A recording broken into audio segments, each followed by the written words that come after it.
Hello, and welcome to another tutorial from the Eva B. Dykes Library in Huntsville, Alabama.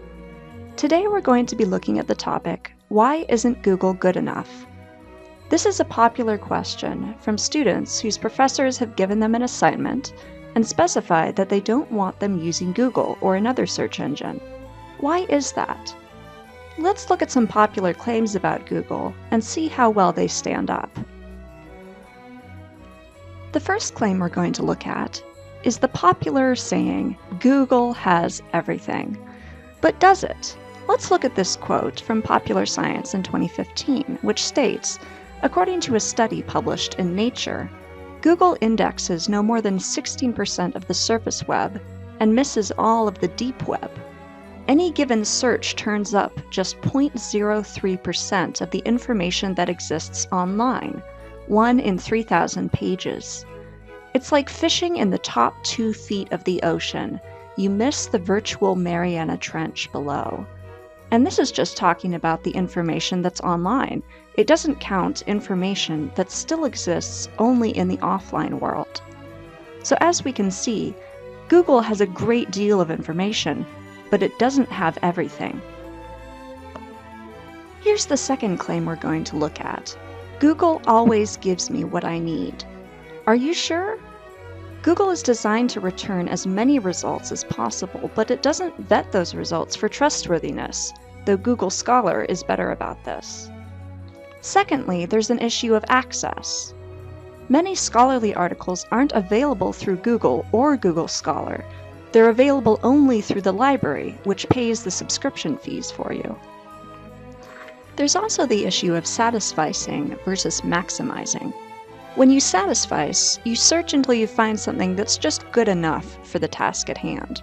When you maximize, you search until you find the best possible result. This is why some professors request that students find the best possible resource for an assignment.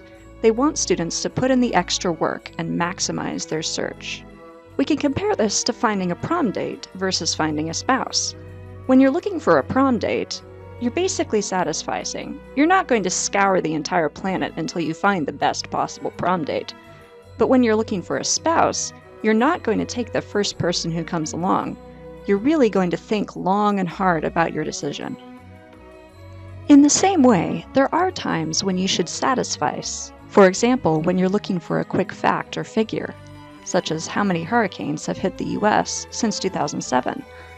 But at other times, you definitely need to maximize your searches, especially when you're looking for in-depth research, like how can a state government structure a great hurricane response team? The third claim is that Google is the easiest tool to use.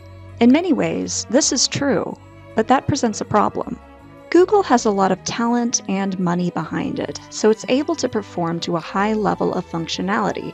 It thinks almost like a human sometimes. Many people expect other search engines and databases to perform in a similar way. They often give up too early when those other databases don't deliver on a query that they would use in Google. For example, look at these identically misspelled queries, one in Google and one in ProQuest Central. Google, because of its engineering, is able to understand that there has been a spelling error, and it corrects the search for the user. ProQuest does not understand that there's a typo, so it's not able to deliver on the query. As we can see, Google's drawbacks don't make it the best tool with which to find scholarly articles. Academic databases and Google Scholar, on the other hand, are well suited for this task. For example, as we can see here in ProQuest Central, many databases have filters that help you hone in on exactly the article you need, by limiting by study type, language, geography, and other facets. Also, many databases are relatively small collections that screen their items carefully for legitimacy and credibility, making it an ideal source for information. So the next time you need some information for an assignment, I hope you'll consider these 3 questions. First, do I need to satisfice or maximize my search for information? In other words, do I need Google or do I need a database? Secondly, am I looking for a piece of information that could be behind a paywall? in which case you would need a database. Thirdly, am I expecting a database to think like me, or learning how to think like a database? No matter what answers you have to these questions, we hope you'll feel free to come and visit the library and talk with a librarian about the struggles you run into as you do research. Thanks so much for listening, and have a great day.